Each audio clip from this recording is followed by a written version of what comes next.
Hey guys, this is KD, the future WHNP, and I'm here to give you guys an update of semester 4 of Women's Health Nurse Practitioner School at Vanderbilt University. So, I am now in my 5th semester of Nurse Practitioner School. I'm in the 2-year part-time program, which is 6 full semesters, which is 2 full years. So, I'm now just starting semester 5. So, I need to give you guys an update of semester 4. I know in my last video, which was a while ago, hey, school and life is crazy. But in last video, I said that semester 3 was my easiest semester by far. And it was. Semester 3 was a godsend. It was so easy. It was a breeze. It definitely gave you that break that you needed. Well, semester 4, you could take all that and throw it in the trash. Because semester 4 was by far the hardest, the roughest, the most challenging, the most intense, and just packed semester so far of the program. When I tell you they put everything into semester 4, they put it all in there. So we're going to break it down a little bit just if I can give you guys an update so you'll know what goes on and just what's happening, and then also what's happening now in semester 5. So got some notes here so I can make sure I kind of hit all my points. So in semester 4, I had 4 classes and I had a total of 8 credit hours. So in those 4 classes, I took Women's and Gender Related Health for Advanced Practice Nurses. That was a 3 credit hour course. I took Advanced Health Assessment Application for Women's Health Gender Related Nurse Practitioners. That was a 1 credit hour course. Then I took Advanced Health Assessment Lab, which was a 1 credit hour course. So I took Advanced Health Assessment, the didactic course, in the first semester, I believe it was. And you don't actually take the lab until your 4th semester. So you kind of have to go back and remember all that stuff that you did in that first semester. You got to bring it back in semester 4 to go over lab. And I'll go more over that in a bit.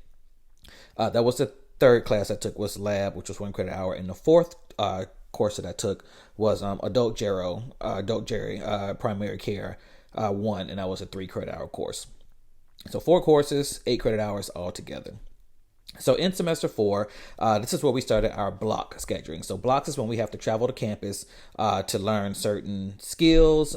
We attend lectures, and it's just where we travel back and forth. So for that whole semester, we traveled to campus 4 times. We went in August, September, October, and November for about 3 days, 3 or 4 days that we had to go each month. That is an added expense. That is not something that's in your tuition. You have to pay for your flight. You got to find Airbnbs, hotels, rental cars. So that is all extra expense outside of your tuition and books and all that stuff. So definitely you have to be prepared for that.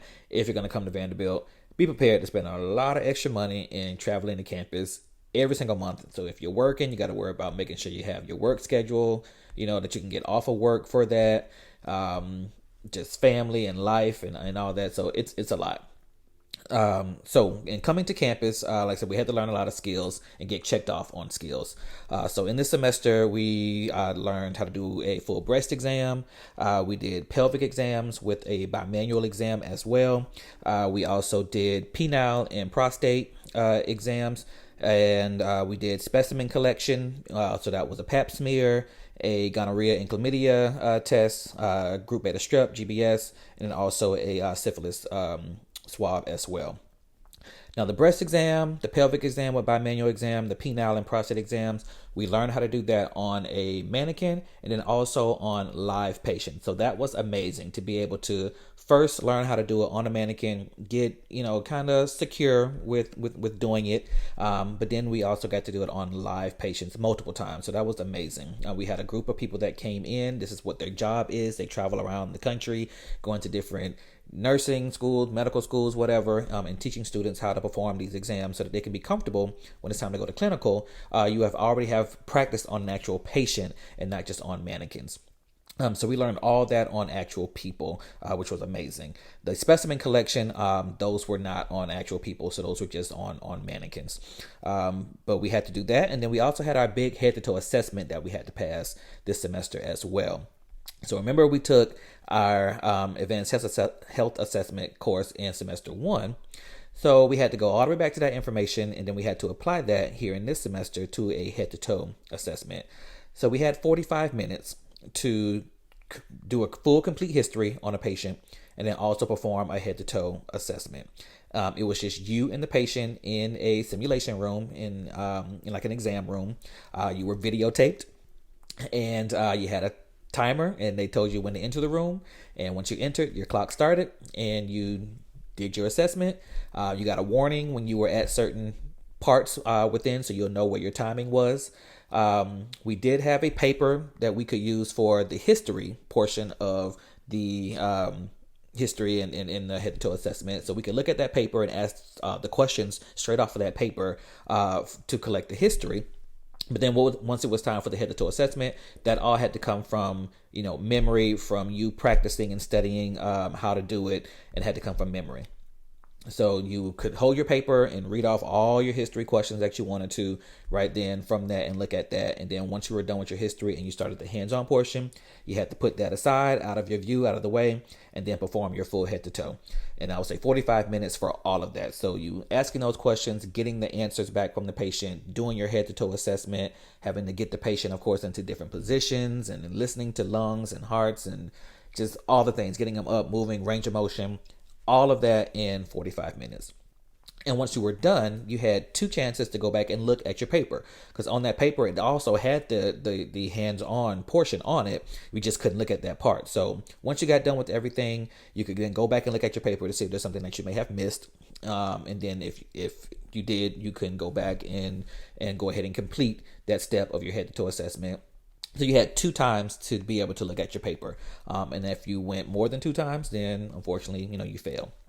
So you had to pass with a 90% or more to pass. And you got 2 attempts. If you did not pass the first time, you had to come back to campus, another visit. So outside of the 4 times we had to come already, you had to come back another time to do your head to toe assessment again if you did not pass the first time.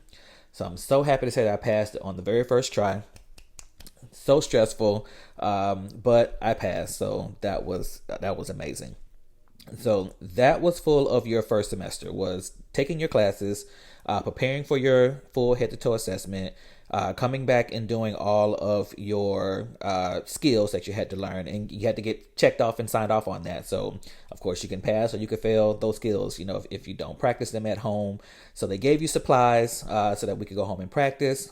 So we got speculums that we could go home with and get familiar with how to handle them. We also got mannequins and a little model of a vulva that we could use to make sure we know how to insert the speculum. So I'm not going to show that here on YouTube.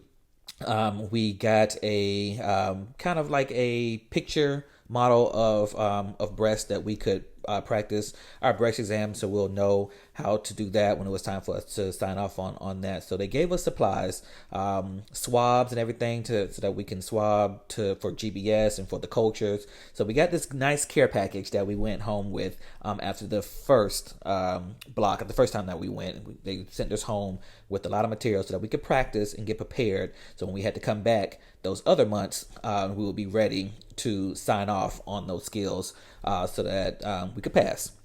So it was very action-packed. Like I said, a lot going on, very stressful. So they gave you a break in semester 3, and then they packed it all in semester 4. So it was a lot. So now I'm in semester 5. So semester 5 and semester 6 is when now we start our clinicals. So we have to complete 600 hours of clinicals over these 2 semesters. The semester 5, we complete 280 hours, and then semester 6, we complete 320 hours to make 600. It is very tough because if you live outside of the Middle Tennessee area, you have to find your own preceptor. If you're within the Middle Tennessee area, then Vanderbilt will find a preceptor for you. So it has been very tough and challenging trying to find my own preceptor.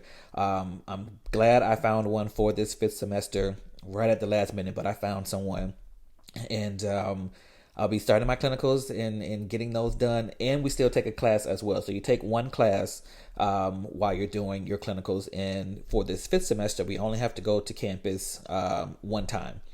So they definitely want to cut back on the amount of times that you come to campus so that you can focus on getting those hours in and also being able to study for the one class that we have as well. So we only have to come to campus one time.